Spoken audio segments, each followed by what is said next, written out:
Lanthaler speaking. Let me first thank you for the invitation.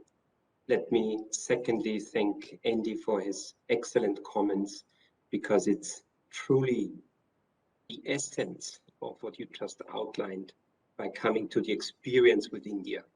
That first, we all, in using your analogy, Andy, we play the same ball. There is not an Indian ball game, there is not a Chinese ball game or a European ball game. It's the same ball game for all of us in healthcare. The question we have to ask ourselves, what is the ball that we are playing? And I think here we should look at India and the experiences that we made in India as Evotech, which is the company that I work for, as one company which has a history with India, because we had a presence in the year 2010, 11, and 12 in India with about 200 chemists. And then we basically went out of India. And that's probably also the reason why I was invited to this discussion here. I say this as Evotech, and I want to introduce the organization to you because we are not as a global pharma company known as many as the other panelists on this event. We are an organization of about 4,000 scientists with more than 2,000 PhDs globally working in a drug discovery and drug development platform organization that is working at every moment in time for more than 500 partners in the biopharma industry. So we truly represent the sharing economy in the biopharma industry by basically sharing platforms with many companies. So our experience in India, which I think is very insightful from the year 2010, 11, 12, was that even when a company has access to excellent talent and to a lot of talent, it doesn't help a company if the technology that we have to apply in drug discovery and drug development is moving faster than people alone can move. So what we decided in the years about a decade ago is to really put all our efforts into the technologies that change the way we think about drug discovery and drug development. What do I mean with this?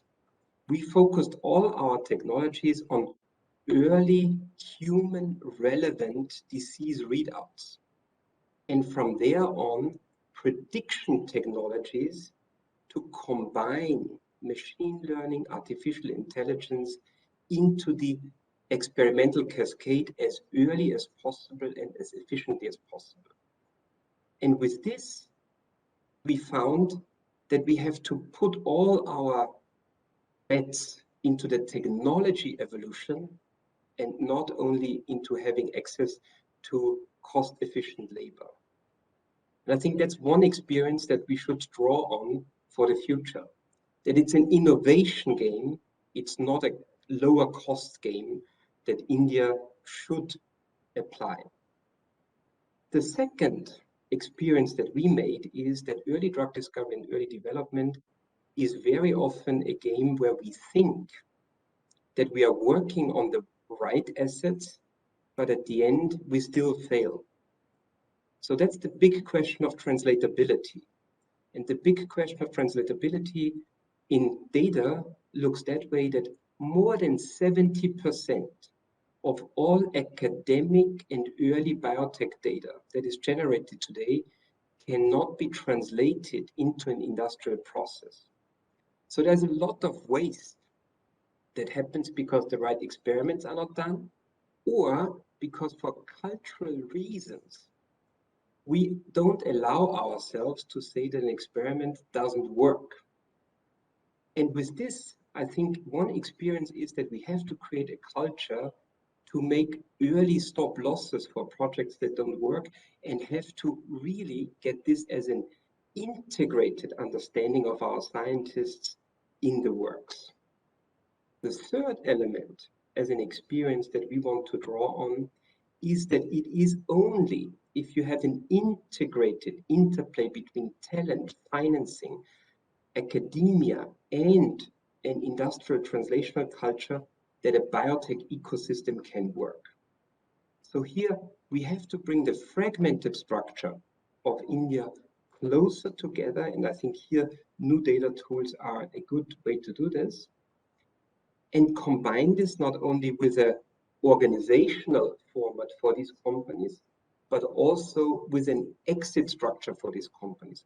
One of the big successes for China and the US in the last 20 years was that you had always additional financing sources and a capital market available for companies that got started.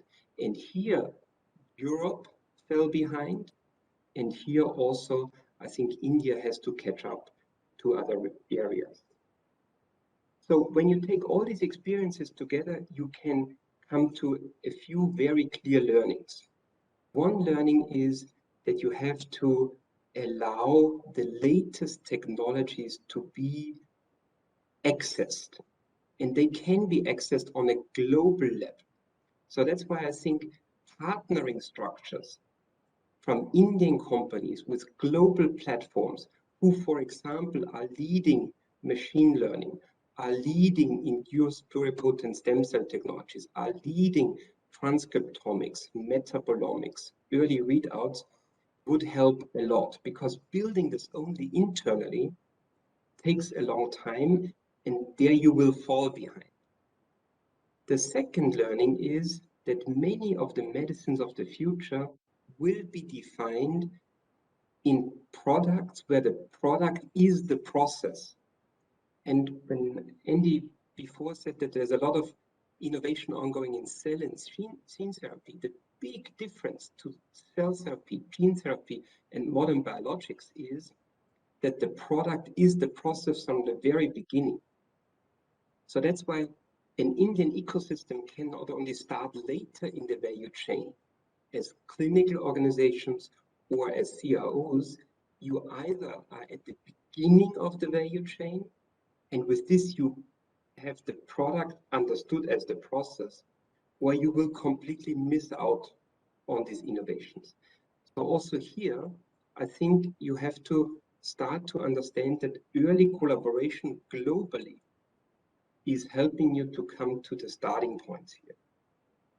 And with this, if you go down the path and say that we have an experience in India that technology is moving faster and more impactful than just, quote unquote, having more talent available, I think we already have a very clear strategic starting point that was an experience that Evotech made, but I think that can be applied to many others. The second is, and it was already said, the sharing economy for research and development is not a national, it's a global economy. And therefore, we have to find here ways to collaborate on technologies from India to the world and from the world to India, much better than we did this in the past, to accelerate and overtake in certain processes out of India. Machine learning and drug discovery will change the way we think about the future of products dramatically, because human genetics will define personalized medicine in a way that we have never thought about this before. And that's why the earlier the Indian ecosystems understand that prediction technologies for personalized medicine have to be the future in all processes, I think the faster we are then putting our dollars behind the right technologies and the right points. So the tools that can be applied are new, and that's why developing all these tools internally in India alone, I think, is not efficient. We should really find here ways to cooperate globally. Evotech does this with 60 academic institutions globally. We have academic networks that we then translate into pharma processes. And I think here the basic academic setting in India is very good. But we very often come, as everywhere on the planet, to this point that we say it doesn't help to have only good academia. It really only helps if we have good translation. And that's only working if you bring this sharing economy principle together, because otherwise you are always creating a bias from one organization to a second organization. Only if you have here a platform where all technologies meet and where the dialogue is happening on a global winning level, then I think India will make a leapfrog very fast, and with this also leverage the academic experience that you have into drug discovery processes. Let me end by saying it is an amazing opportunity that India has, because the talent pool is excellently trained, it's excellently motivated, and the global market that you can open is endless, because there are 3,300 diseases that are still waiting for cures, and they can come with a huge proportion out of India. Thank you so much, and I'm more than happy to offer the sharing economy principle of Evotech to get in contact with all Indian companies where we could start and make things together happen. Thank you so much.